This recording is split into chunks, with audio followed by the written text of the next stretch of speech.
This was a rigged, disgraceful trial. The real verdict is going to be November 5th by the people. Former President Donald Trump was found guilty on all counts in his Manhattan hush money trial, marking the end of the first criminal trial of a former president, as well as the first to end in a conviction. Trump was charged with 34 counts of falsifying business records, each of which carries a sentence of up to 4 years in prison and a $5,000 fine. People outside the courthouse erupted into cheers and boos, some holding giant signs celebrating the jury's verdict. Trump spoke immediately after the ruling and blamed the judge and location of the trial. This was a disgrace.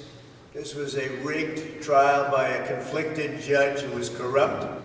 They wouldn't give us a venue change. We were at 5% or 6% in this district, in this area. Reactions came swift from the Biden administration, who used the verdict to fundraise, posting, "There's only one way to keep Donald Trump out of the Oval Office, at the ballot box," then asking for donations. Donald Trump Jr. had a shorter, more colorful response. House Speaker Mike Johnson, who has been a close ally to the former president, wrote, "Today is a shameful day in American history. Democrats cheered as they convicted the leader of the opposing party on ridiculous charges, predicated on the testimony of a disbarred, convicted felon. President Trump will rightfully appeal this absurd verdict." It's actually unclear exactly what will happen next. The next step will be sentencing, which Judge Juan Merchant will deliver on July 11th at 10 a.m. If sentenced to jail time, it would be expected the judge would have Trump serve all time concurrently. Trump is entitled to Secret Service protections for the rest of his life. If put behind bars, correction officers would in turn be responsible for protecting the Secret Service agents. Merchant, however, is not required to issue any prison time. Some believe he would favor probation or house arrest for Trump, but community service is also a punishment Merchant could put on Trump.